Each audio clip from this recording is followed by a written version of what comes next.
مولانا خادم رضوی نے اپنے آپ کو منوایا ہے لوگوں سے، زندگی بھر منوانے کا ایک ان کا انداز تھا، یعنی لوگوں کو تڑی بھی لگا دیتے تھے، دشنام بھی دے دیتے تھے، جو منہ میں آتا کہہ دیتے تھے، اور اس پہ کبھی پشیمان بھی نہیں ہوتے تھے۔ یہ کبھی بھی انہوں نے نہیں کہا کہ یہ میں نے جو کہا ہے یہ صحیح نہیں تھا۔ ان کے جنازے نے ایک دھاک بٹھائی ہے، ایک اثر جو ان کے جنازے سے پڑا ہے۔ پاکستان میں اتنی ہیبت ناک کام کسی نے بھی نہیں کیا، ماشاء اللہ سے اتنے لوگ نہیں مرعوب ہوئے، ڈرے، جتنے خادم رضوی صاحب کے جنازے سے دھاک بیٹھی ہے، دہشت پڑی ہے ان کے اوپر۔ اللہ پاک مولانا خادم حسین رضوی رحمۃ اللہ علیہ، اللہ اس کی مغفرت کاملہ فرمائے۔ انتقال ہو گیا۔ بریلویوں سے ہمارے اختلاف ہے، چھوٹے موٹے مسائل میں کچھ اختلاف تو ہمارا ہے، لیکن پھر بھی ایک نر کا بچہ ہمارے دیوبندی سر نیچے ہے ہمارے۔ کہاں گئے ہم لوگ دیوبندی، کہاں گئے؟ دیوبند کا ایک مقام تھا، ایک نام تھا۔ اختلاف ہے جس طرح، لیکن چھوٹی موٹی اللہ غری کے رحمت کر دے۔ اب ہماری حکومت کو بڑی خوشی ہوگی، دشمنوں کو بھی بڑی خوشی ہوگی، لیکن آج قوم سوگوار ہے، اور آج ہم ان کی مغفرت کے لیے آپ حضرات دعا بھی فرمائیں، اور یہ بھی دعا فرمائیں اللہ ہم میں بھی کچھ ایسے مرد مجاہد پیدا کر لے۔ دوسری طرف ہم دیکھتے ہیں کہ شیخ الحدیث حضرت خادم حسین رضوی رحمۃ اللہ علیہ ساری زندگی مدرسے میں بیٹھ کر پڑھانے والا، لیکن ختم نبوت کے لیے وہ باہر آ گئے۔ ختم نبوت کے لیے اس 53 سالی میں جب وہ بوڑھا باہر آیا، اس وقت حالت کیا تھی؟ اس وقت حالت یہ تھی کہ وہ آدمی حادثے کے بعد اپنے ٹانگوں سے معذور ہو چکا تھا، ویل چیئر کے علاوہ ایک جگہ سے دوسری جگہ جانا اس کے لیے ممکن نہیں تھا۔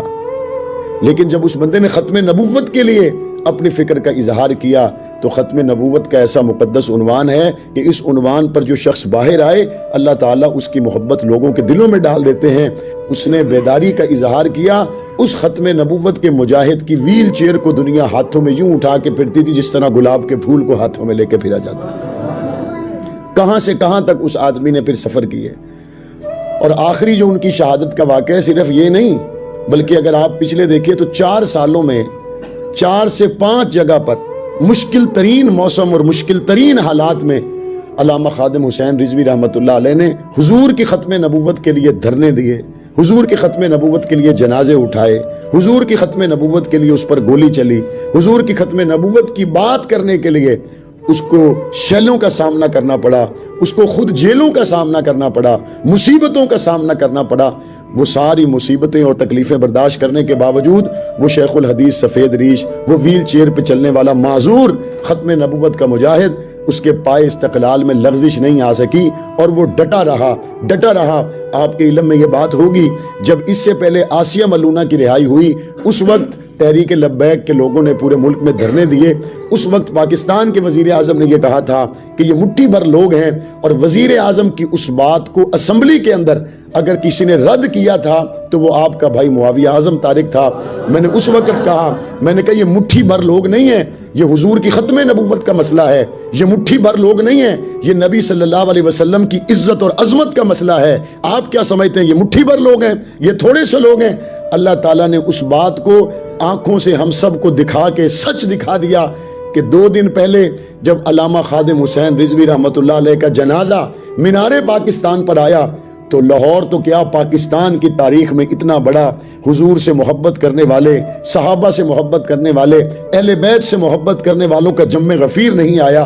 اتنی بڑی تعداد میں لوگوں نے جمع ہو کر، اتنی بڑی تعداد میں لوگوں نے جنازے میں شرکت کر کے، اتنی بڑی تعداد میں لوگوں نے وہاں شمولیت کر کے یہ بتلا دیا کہ جو نبی صلی اللہ علیہ وآلہ وسلم کی حرمت کے لیے باہر نکلے، وہ مٹھی بھر لوگوں کو لے کے نہیں نکلتا، بلکہ اس ملک کا ہر دیوبندی، بریلوی، اہل حدیث اس کے نعرے کے ساتھ ہوتا ہے۔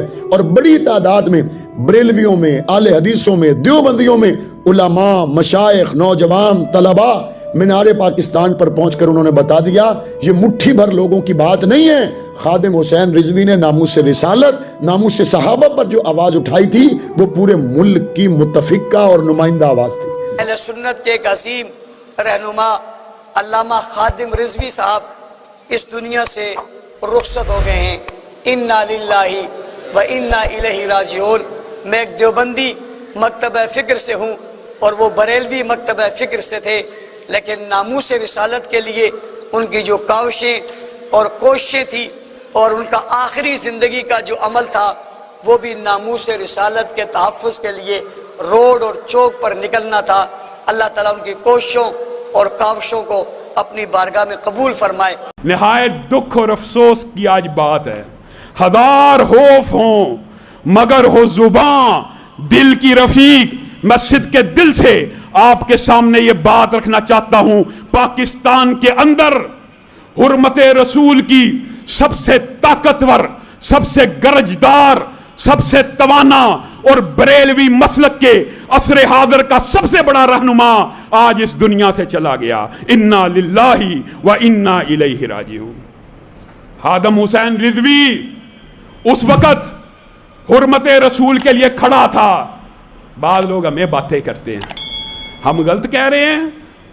حرمت رسول کے لیے خادم رضوی اس دن بھی کھڑا تھا، اور وفا کے رستے کا ہر مسافر یہی کھڑا کہے گا کہ خادم رضوی تم کھڑے تھے جس وقت مضبوط ٹانگوں والے، مالشیں کرنے والے اور مالشیں کروانے والے، مضبوط ٹانگوں والے حرمت رسول کا سودا کر کے گھر میں بیٹھے ہوئے تھے۔ یہ معذور ٹانگوں سے معذور حرمت رسول کے لیے چل رہا تھا، ٹانگیں نہیں تھیں مگر چل رہا تھا۔ اور خادم حسین رضوی، آپ اس کے ساتھ لاکھ اختلاف کریں، آپ اس کے ساتھ لاکھ عقیدے کے مسائل کہیں، لیکن ہمارے دل سے اس کی وہ تقریر نہیں نکل سکتی جس وقت اسی کے مکتب کے، اسی کے مسلک کے بعض بدبختوں نے سیدنا امیر معاویہ کے بارے میں ہردہ سرائی کی تھی، تو خادم رضوی نے اس وقت یہ الفاظ کہے تھے، اور کس انداز میں کہے تھے۔ اللہ کی قسم، شان صحابہ کے لیے، حرمت رسول کے لیے اس آدمی کا کردار کیسا تھا۔ مینار پاکستان میں کھڑے ہو کے ہم تو چلو اپنے ممبر اور محراب کے اوپر وہ الفاظ نہیں کہتے، لیکن ایک اشارہ دیتا ہوں۔ اس نے کہا تھا سیدنا معاویہ پہ بھونکنے والوں، در در تمہارے اوپر تف ہو، اپنے مالکوں کو ہی پڑ گئے ہو، اپنے مالکوں کو ہی پڑ گئے ہو۔ یہ الفاظ کس کے تھے؟ اپنے ہی مسلک کے رہنماؤں کے خلاف اس نے اس آواز کو اٹھایا کہ سیدنا معاویہ کے خلاف جو بکواس کرے گا وہ دنیا کا سگ تو ہو سکتا ہے، وہ مسلمان نہیں ہو سکتا۔ اسی طرح آج وہ دنیا سے گئے ہیں تو ہر دل ان کی اس بات کا معترف ہے کہ حرمت رسول کے لیے ان کا کردار تھا، دفاع صحابہ کے لیے ان کا کردار تھا۔ ہر بندے نے دنیا سے چلے جانا ہے میرے بھائیوں، دنیا میں رہنا کسی نے نہیں، لیکن تاریخ میں وہ لوگ زندہ رہتے ہیں جو ہر خوف کے سامنے، ہر جبر کے سامنے، جب ہر طرف خوف کا سناٹا ہو، جن کی آواز توانا ہو، جن کی آواز بلند آہنگ ہو، پھر لوگ بھی انہیں یاد رکھتے ہیں۔ زخم زخم لوگوں کوئی ہے جسے دکھائیں، دل زخم زخم لوگوں کوئی ہے جسے دکھائیں، کوئی ہم نفس نہیں ہے، کوئی ہم نفس نہیں ہے، غم جاں کسے سنائے، دل زخم زخم لوگوں کوئی۔ اسلام کے خلاف بھونکتے ہو، پہلے اسلام پڑھو۔ یہ میرا خیال ہے مسئلہ ایسے ہونا چاہیے، تمہارا کیا خیال ہے مسئلہ ایسے ہونا چاہیے؟ اور صحابہ نو بھوکن لگ پے ہو، پہلے تسی ساڑے خلاف بک بک کر دے ہو اور صحابہ دے خلاف بھوکن لگ پے ہو، دور دور کتے ہو۔